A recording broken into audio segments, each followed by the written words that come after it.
I'd like to tell you about the main driver of the dynamics of financial market. It's the key rate. It is established by the regulator and depends on current economic situations and perspectives of further development of economy.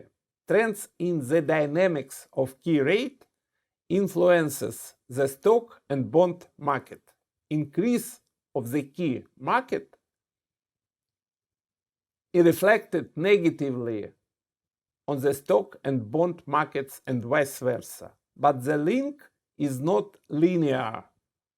Ben Bernanke, the former chairman of Federal Reserve System, in his article, which is devoted to reaction of stock market on, claimed that the market doesn't like uncertainty and surprises. Last, exactly, the surprises are the main threat to the stock market. Let's go further. Which rates are crucial for the dynamics of market? Not only the key rates. Participants of the market always look at the dynamics of the market rate, the yield of government bond. This yield reflects market expectation. It's more important for perspective of trends of stock and bond markets. And what we can say about the dynamics of key rates of developed countries in the last decade? We can see that these rates were low for a long time. Only the Central Bank of Europe tried to increase the key rates in 2011, and we could observe the debt crisis in Europe. The Greece had to declare default on its government bond. So we had low rates. Some countries have issued bonds with negative yield in this period. But central bank invented new policy, quantitative easing. This policy assumes that regulator buys government bonds and other assets, mortgage-based securities, corporate bonds on its balance.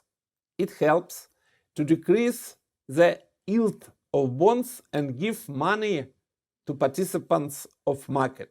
So we could see huge size of balances of central bank.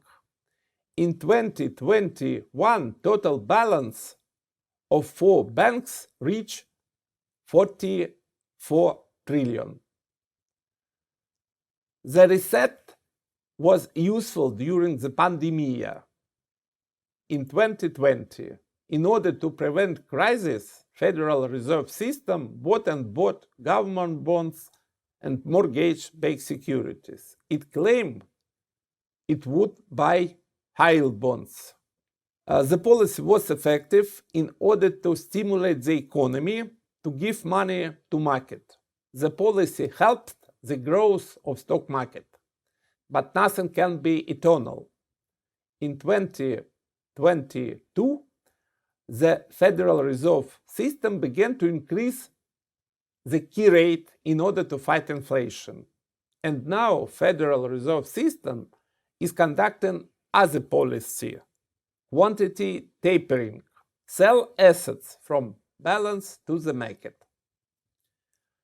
In its research, Market Watch has considered the effect of influence of quantity easing on the dynamics of the US stock market and bond market. The results were excellent.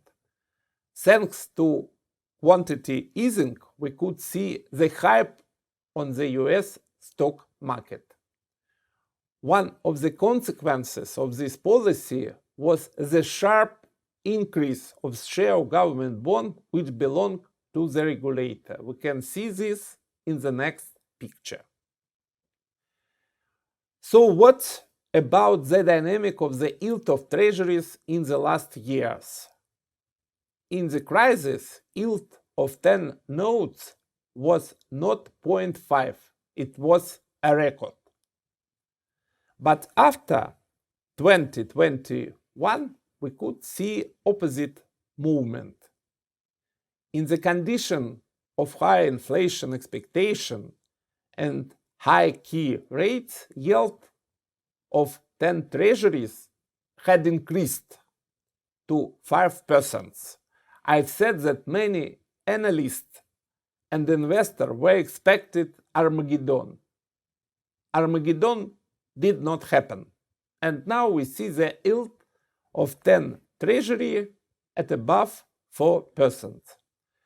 At what can we see about the dynamics of the key rate in all countries? We observe the sharp increase of key rates in last 2 years. By now, the majority of analysts and participants of the market are sure in further decline of key rate. But we can see exceptions. The dynamics of key rates in Japan and China. In Japan, we are observing policy of retention of the key rate. Maybe this policy will be changed in short perspective. And in China, prices declined. We have deflation. So in this country, we're observing low rates.